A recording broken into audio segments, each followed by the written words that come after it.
Hey guys, welcome back to Pistons Talk Podcast. Hope you guys are having a great day so far. This is going to be a short podcast. I don't want to, do it like an hour and a half like I usually do. There was some Detroit Piston news that we are going to read and react. So if you're watching live on YouTube, you'll be able to see the articles that I'm talking about. If you're listening on the audio side, I will be reading the articles that Bleacher Report is talking about. We're going to give our final thoughts, honest opinions, and what should Pistons fans think of this report from Bleacher Report.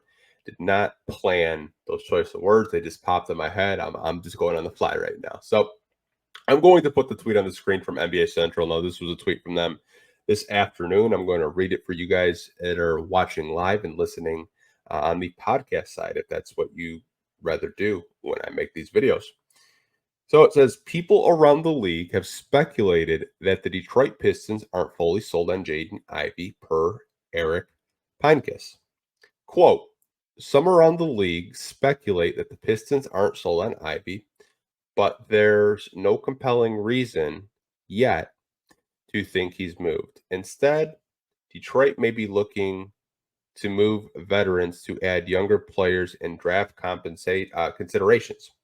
Several teams would be interested in Stewart, who has a friendly $60 million contract over the next 4 seasons player option. Okay, so NBA Central obviously is citing a part of the article. They did leave out a couple sentences. I do have the Bleacher Report article pulled up.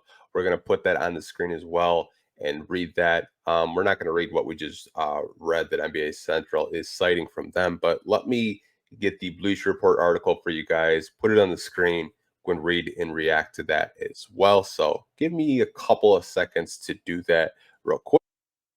So this is the section of the article that NBA Central cited from BleacherReport.com. Their article, if you are interested in this article, if you're watching live on YouTube, I will link it down in the description. If you're interested in this article and you're listening on any podcast platform, I will also link it in the description so you guys can check it out. Always like to do that for you guys anytime we make a video or do a podcast topic. So this is the article from Bleacher Report, and we're going to read it. So they said the status of the Detroit Pistons is 10.2 million below the 140.6 million salary cap. Potentially available Isaiah Stewart, Tobias Harris, and Tim Hardaway Jr., Jaden Ivey.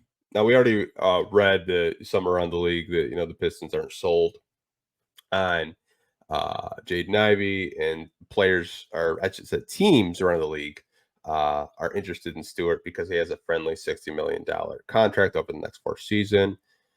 This is the part that NBA Central did not actually put, and I think it's probably the most important part, especially if you're a Detroit Piston fan, because I think these are two players that a lot of you guys during the pre-draft processes of different draft years were high on both of these players. Now, this is the part that they did not talk about. They say the Pistons might want some of the young players on the Indiana Pacers, notably Jas Walker or Benedict Mathurin. The Pacers may more likely depart with Walker if forced to choose in a deal that helped improve their playoff chances. So that was the part from Bleacher Report that NBA Central did obviously leave out. There's a lot to kind of dissect and get into with this report from Bleacher Report and NBA Central. So we'll start with Jaden Ivey because I think he's probably the most important player to talk about when we're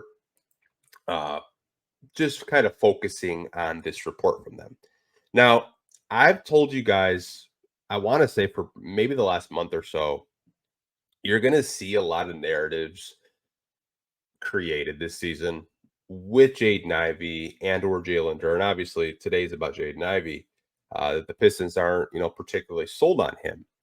Now, I don't know that to be true or not. Obviously, I don't work for the Pistons. I'm just a Piston fan like you guys, and I'm just giving you guys my honest opinion and honest thoughts with this report. Now, Trajan said he wanted to add shooting, and he did that with Malik Beasley and Tim Hardaway. but they play the shooting guard position. So does Jaden Ivey. Now, does that mean the Pistons are just going to offload on him before the season starts? I don't know. Probably not. Uh, will they look to possibly deal him at the deadline if there are some offers for him? Possibly. I don't know. It's still very early in the season. We haven't seen training camp. We haven't seen preseason yet. A lot of this is just speculative, in my opinion, right now, because if you kind of look at Jaden Ivey's contract, he's eligible for a contract extension going into next summer. Now, do the Pistons feel that he's earned a contract extension? Do they feel that he's a player that they can build with long term? I don't think the Pistons have the answers that they are seeking yet. Now, last season, they may have gotten those answers if Monty Williams would have played Jaden Ivey next to Cade Cunningham. But we had the Killian Hayes experience once again. Not going to harp too much on Killian. Not really his fault. Monty Williams just happened to like Killian more than he liked Jaden Ivey. And I think everyone saw the favoritism that Killian Hayes got. And Jaden Ivey was kind of in the doghouse for most of the season. I think this year, not only for the coaching staff, but the organization, Trajan Langdon and company, this is an evaluation year for Jaden Ivey and a lot of players on this roster because Trajan didn't draft anyone outside of Ron Allen and Bobby Klippman. A lot of these guys are Troy Weaver draft picks. So Jaden Ivey's future, I think, is going to get talked about a lot, you guys. September 12th, as we're recording this podcast, it's already starting. I knew it was going to start. I knew they were going to start, digging, saying the Pistons may not like him. They may look to trade, get more draft compensation. They may look to, get more younger players that possibly fit better next to Cade Cunningham. Now, obviously, they didn't say, fit better next to Cade Cunningham. That's just my words. It's not, Bleacher Report's words whatsoever. Those are my words. But I think those are the type of conversations we're going to start seeing because of just the lack of success this team has had since they've drafted Cade Cunningham. Now, obviously, it wasn't really Jaden Ivey's fault his rookie year. Cade got injured.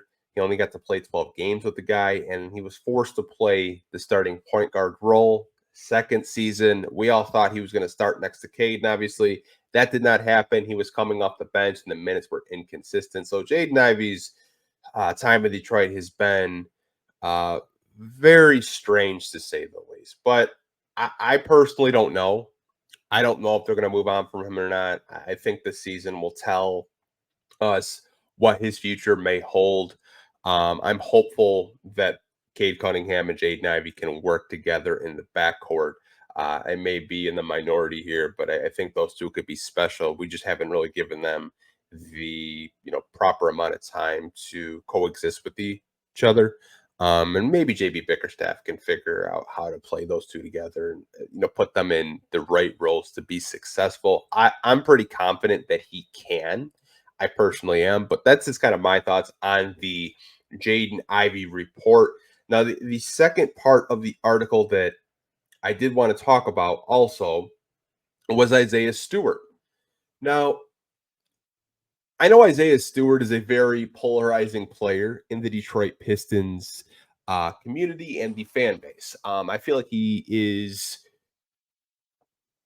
what's the word I'm looking for? There are Isaiah Stewart fans, and there's also Isaiah Stewart, I guess you could call it haters.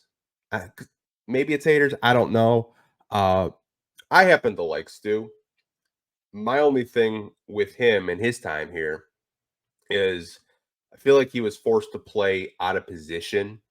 And I think that's why a lot of fans have been irritated. They've been frustrated with it because I think Stu has a great opportunity this season to actually, get back into more of his natural role. No, I don't know how JB Bickerstaff plans to use Isaiah Stewart. We're going to have to wait and see. But I think it's a good opportunity for not only Isaiah Stewart, but the Detroit Pistons to also evaluate Isaiah Stewart. Now, he's on a pretty team-friendly deal. He's not on a deal where the contract is untradeable. Teams still want him even after the Pistons gave him a contract extension, a $60 million contract extension. That is going to affect this season, mind you.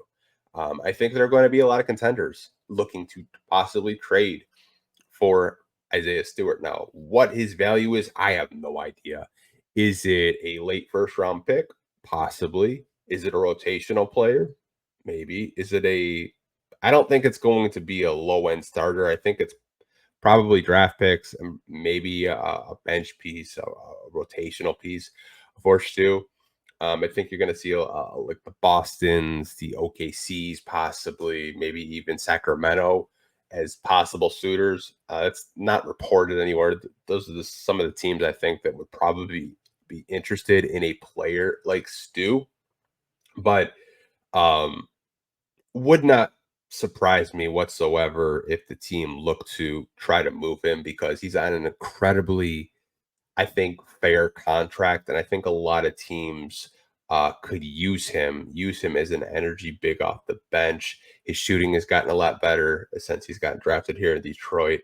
Um, he's a very, I would say, underrated defender. I'm not saying he's like locked down or elite whatsoever, but I think his defense is kind of slept on by the fan base. He's a very switchable defender, good help defender, and he can protect the rim at times. So I think Stu is going to have a market for the Detroit Pistons. Now, the last thing I do want to get into, you guys. Now, Bleacher Report mentioned the Indiana Pacers. Now, the Pacers are in a very unique situation. They are in the Detroit Pistons division, just traded for Pascal Siakam, and they had mentioned Jas Walker. Now, I think there were some people in the fan base during our Star Thompson's draft that liked Jas Walker. I was one of those people. I really liked Jas Walker.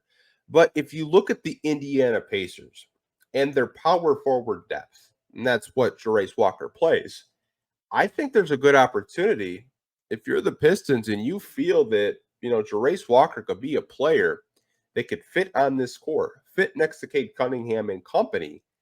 He could be a guy that you could possibly trade for if you're the Detroit Pistons.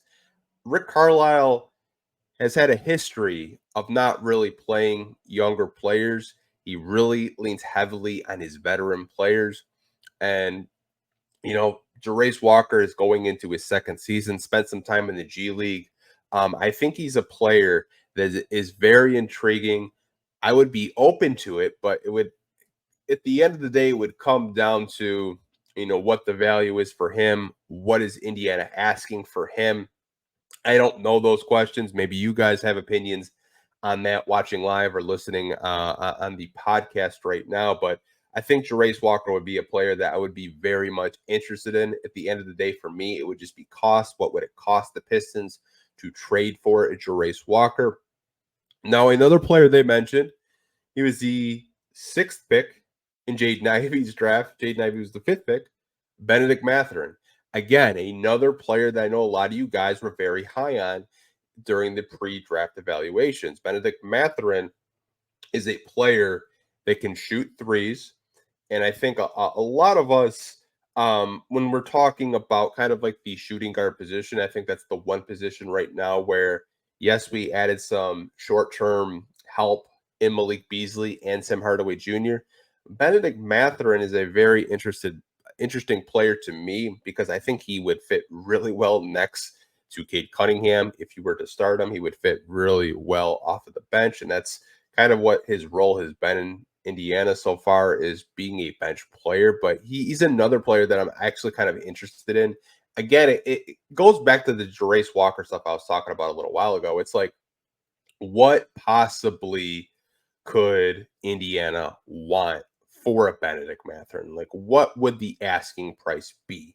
That has been my biggest question when I've read this morning, because I like Jas Walker. I like Bennedict Mathurin, but I doubt Indiana is just going to give them away unless you're giving them something that they feel they can walk away in a deal where, like, we're getting a player that can contribute and help us in the playoffs right away.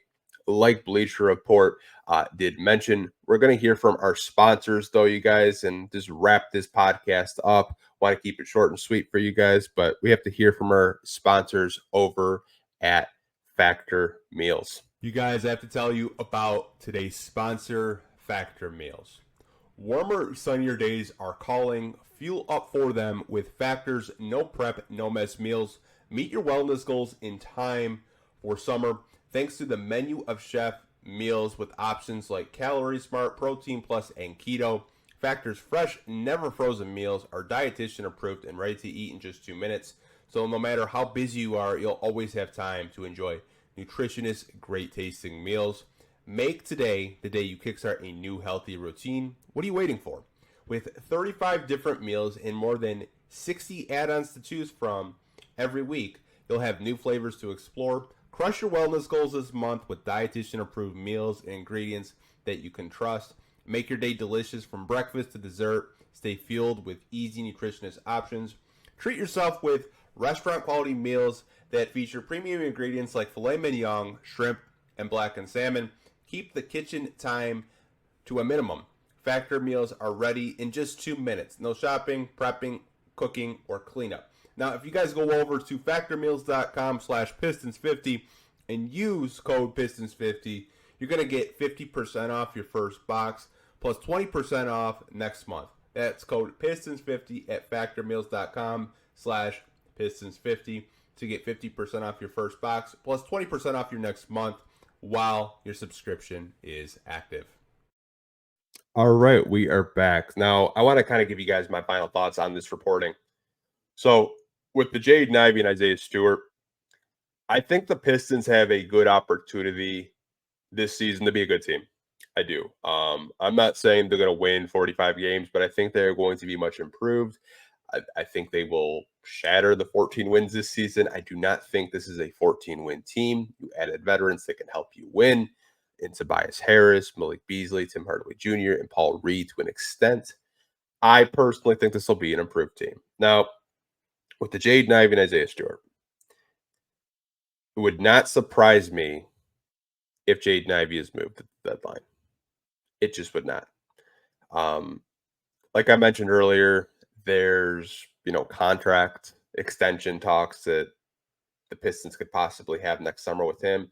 If they don't feel that he's a part of their long-term core, Trajan Langdon and company don't feel like he's part of the core that where they can build with, where they can build around Cade Cunningham, would not surprise me if they do trade him. My gut tells me that it's just going to be evaluation with him. It's a really big season with him, make or break season for Jaden Ivey. Again, would not surprise me if they tried to move him.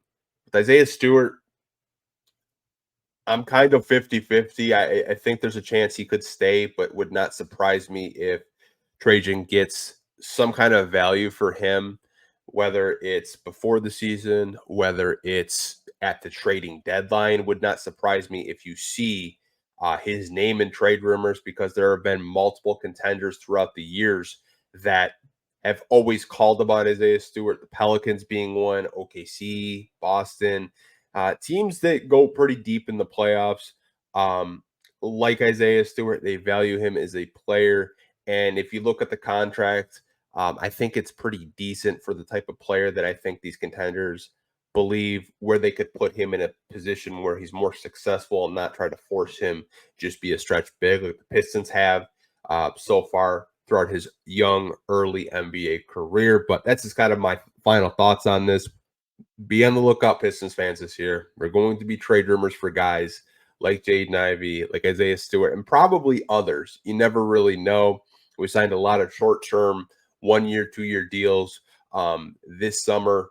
Trajan Langdon did a very good job of not tying up the money long-term, so it does give you some flexibility if you do want to possibly make trades. But that's just kind of my final thoughts on this Jaden Ivey and Isaiah Stewart trade rumors coming from Bleacher Report and NBA Central. Wanted to do a short little podcast for you guys. We will be live this Sunday with Sean Murphy. We're going to be doing something pretty fun that I haven't done on this YouTube channel. And if you guys are listening on the audio yet before, so definitely tune into that. We'll be live this Sunday at 6 p.m. But again, hope you guys are staying safe. Take care, and I'll catch you guys in the next video and the next podcast. Peace.